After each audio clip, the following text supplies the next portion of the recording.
नमस्कार, मैं Sneha enrich news में आप सभी का स्वागत करती हूँ। राजश्री शाहू महाराज सार्वजनिक सामाजिक जयंती समारोह रजेगांव में हजारों जन समुदाय के बीच संपन्न किया गया।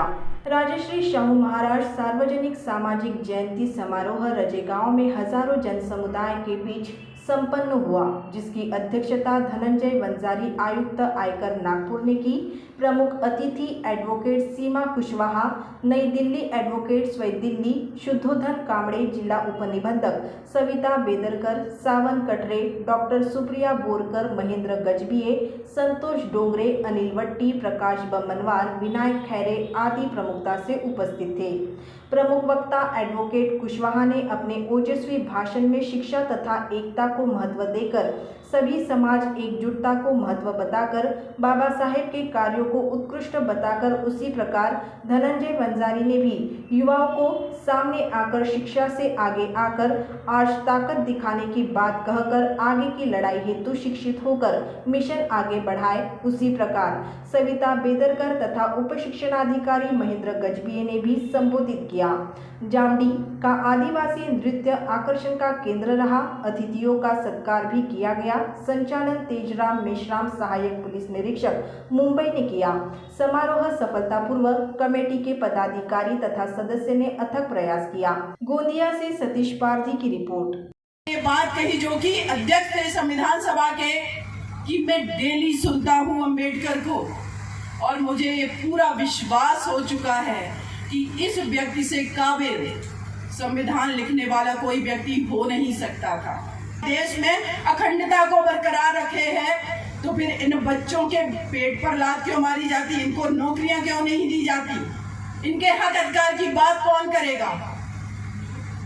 मैं कहती हूँ कि जब हमारा देश आजाद हो गया और यहाँ से अंग्रेज चले गए, पंजाब में एक जगह है जलियांवाला बाग हत्याकांड, हम सभी को पता है। जब आज 21वीं सदी में वहां का प्रधानमंत्री आता है तो जलियांवाला बाग में जा करके घुटने टेक करके माफी मांगता है हमारे भारत देश से। क्यों? सशक्त करके 3% आबादी या 10% आबादी देश के 90% संसाधनों पर कब्जा करके आपको लगता है कि आप देश को मजबूत कर रहे हैं। एक काबिल बच्चे हैं, एक से एक काबिल बेटियां हैं। माता सावित्रीबाई फुले, आखिर जब पढ़ते हैं हम लोग कि आखिर उस 3% आबादी में कोई महिला ऐसी क्यों नहीं निकली जो इस देश की हर महिला के लिए एक स्कूल बना देती। बात आती है, इसीलिए मैं कहती हूँ कि आगे आने वाला भविष्य इस देश का बहुजन आबादी डिसाइड करेगी। हम आपके साथ भेदभाव नहीं करेंगे, लेकिन जो हमारे बच्चों का हक अधिकार है उसको हम छीनने नहीं देंगे। ये लड़ाई हमें सबको एकजुट होकर के मिलकर के लड़ने की जरूरत है। एक अकेला व्यक्ति अमेरिका में जाकर के, लंदन में जाकर के पढ़ाई करके पूरे कैबिनेट को चैलेंज करता है कि हिंदू कोड बिल हो या 340 जो आर्टिकल संविधान में है, अगर हम इस पर इस्तीफा दे सकते हैं अपने व्यक्तिगत दाव हित लगा करके, तो हम लोग तो आज इतने जागरूक हो चुके हैं, इतने एजुकेटेड हो चुके हैं कि पॉलिटिकल रूप से भले ही हम पावर में नहीं आ पा रहे, लेकिन सामाजिक आंदोलन के रूप में आप लोग बहुत स्ट्रॉन्ग तरीके से लड़ रहे हैं। इसीलिए मैं आप लोगों को सैल्यूट करती हूँ। कहते थे जब समाज के हित की बात आए तो अपने व्यक्तिगत हित को त्याग देना, ये हमारी पहली, तभी हम यूनाइट होंगे ना। तो सत्ता में किसके वजह से आ रहे? हमारे बिखराव के वजह से आ रहे, हमारी यूनिटी जो डिस्ट्रॉय की गई है उसकी वजह से आ रहे हैं। एक मंच से बात कह रही हूँ कि हमारा सामाजिक और सांस्कृतिक आंदोलन आज मजबूत हो चुका है और निरंतर मजबूत होता ही जा रहा है। वो दिन भी दूर नहीं है जब हमारे देश में इस बहुजन समाज से का जुगाड़ वो लोग कर ले अपने दिनचर्या में, क्योंकि हम लोगों को तो वो भी नसीब नहीं था और हम आप बखूबी जानते हैं। हम वो लोग हैं जिन्होंने पानी भी संघर्ष करके पिया है, लड़ाई करके पी है। तो हम लोगों ने इस देश के अंदर नौकरियां, इस देश के अंदर संपदा, जो आज घर पे हमारी संपत्ति है, जो हमने कपड़े पहने हैं, सब हमने छीना है, सब हमें किसी ने दिया नहीं। ये तथाकथित विद्वान जो आज हमारे इस हक को, जिसे बाबा साहेब डॉक्टर भीमराव अंबेडकर जी आरक्षण के रूप में दे गए, तो जो तथाकथित भिखमंगे इसे भीख बताते हैं तो वो चिढ़ते, वो किलसते हैं हम लोगों की तरक्की देख के, वो किलसते हैं हमारे हंसते हुए चेहरों को देख के, वो किलसते हैं हमारे बच्चों को जो डॉक्टर, इंजीनियर, जज, वकील बन रहे हैं आज की डेट में, वो किलसते हैं माननीय एडवोकेट साहिबा को देख के कि कैसे 7 साल के अंदर 4 लोगों को इतिहास बना दिया, फांसी पर चढ़वा दिया जो हत्यारे थे, और जिसके सामने ऑक्सफोर्ड से, कैलिफोर्निया से, लंदन से बड़े बड़े जो लॉ स्कूल है वहां से पढ़ के मैम के सामने अधिवक्ता आए थे, सबको उड़ा दिया, तथाकथित विद्वानों की मेरिट को उड़ा दिया और उनको चारों को फांसी पर टंगवा दिया। तो वो लोग इस चीज से किलसने दीजिए। हमें भी कहीं ना कहीं थोड़ी बहुत नाराजगी है अपनों से।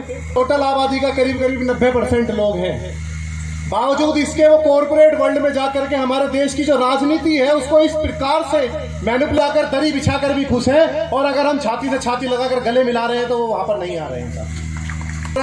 जब वो देख रहा है कि अपने ही वर्ग की बेटी में इतनी ताकत है कि वो अपना दिमाग लगाकर किस प्रकार से 4 लोगों को फांसी पर चढ़वाया जा सकता है, तो जब वो देख रहे हैं तो उनके आइडियल बदल रहे होंगे साथियों। वो जब देख रहे हैं कि इसी वर्ग की बेटी बहन कुमारी मायावती जी जब जाकर 4 बार शासन सत्ता संभाल सकती हैं और बड़े बड़े बदमाशों को उनके घर के अंदर घुसा सकती हैं, मर्डर, उनके जो एनकाउंटर है, जिन्होंने उत्पाद मचा रखा था समाज के अंदर, उन्हें एनकाउंटर करवा सकती हैं, तो हम लोगों की ताकत कम नहीं है। और ये तो वो समाज है जिसकी बेटियां इस समाज के पुरुषों से हमेशा ज्यादा आगे करके काम करती आएंगी।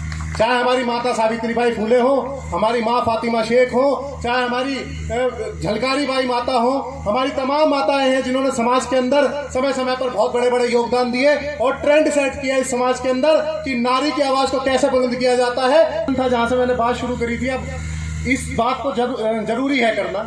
तो साथियों, अम्बेडकर ने सेपरेट सेटलमेंट और सेपरेट इलेक्टोरेट दोनों की व्यवस्था के लिए कहा था साथियों। चूंकि इस देश के अंदर 1909 में सेपरेट इलेक्टोरेट सिखों को मिल चुका था, 1919 में मुस्लिमों को मिल चुका था, तो 1931 में जब बाबा साहेब अम्बेडकर ने बोला कि भाई तुम लोग हम लोगों से बहुत भेदभाव करते हो, और ऐसे बहुजन नायक मान्यवर काशीराम साहब, साथियों, आज इस रजेगांव की इस धरती पर जो आज राजश्री साहू महाराज की जयंती का जो पर्व मनाया जा रहा है, यहाँ पर सुन रहे होंगे या जितने भी लोगों ने आज सुना होगा या इस मंडप से थक कर, पूरे दिन भर थक कर, पसीना बहाकर थोड़े देर के लिए जो बाहर भी जा चुके हो, वो बात कितने पलों बाद, कितने दिनों बाद इतनी बड़ी तादाद में हम इकट्ठा आए। आप खान की जो भूमिका लेते हुए और कानून और संविधान को किस तरीके से अच्छी तरीके से अमल में लाया जा सकता है, यह पूरे देश और दुनिया को दिखा दिया, उसको सुनने के लिए आए।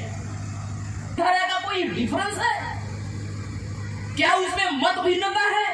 कुछ नहीं है। लेकिन सबसे और महत्वपूर्ण जो चीज है वो ये है कि अगर धनंजय वंजारी IAS बन गया तो मैं ऐसे समझने लगता हूं कि मुझे सब प्रकार का ज्ञान हो गया है, मैं सर्वज्ञानी हो गया हूं, मुझे सार्वत्रिक ज्ञान हो गया है, मुझे यूनिवर्सल ज्ञान हो गया है, मुझे राजनीति का भी ज्ञान है, मुझे हो सकता है। जरूरी नहीं है कि जो सोच और जो समझदारी राजनीति को और समाज नीति को समझने की गांव के एक व्यक्ति को होगी, वही समझदारी धनंजय वंजारी को होगी। और अगर मैं चाहता हूं कि नहीं, मैं तो हर तरीके के ज्ञान का ज्ञाता हूं, तो ऐसे स्थिति में सिर्फ कार्यक्रम होंगे, आप और हम मुझे बुलाएंगे, लेकिन संगठनात्मक ताकत जो आज का तकाजा है वो नहीं बन पाई।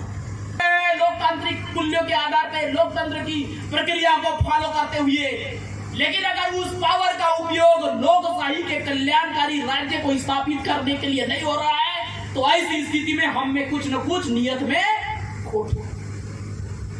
इस चीज को हमको समझना पड़ेगा।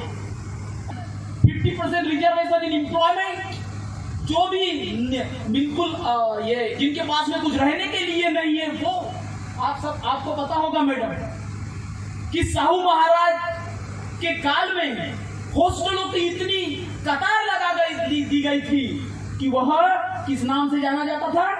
The mother of hostels. कितनी प्रेरणादायी चीज। ऐसी ही खबरों के लिए हमारे चैनल को सब्सक्राइब करें और बेल आइकन दबाना ना भूलें। साथ ही हमारे फेसबुक और इंस्टाग्राम अकाउंट को लाइक करें।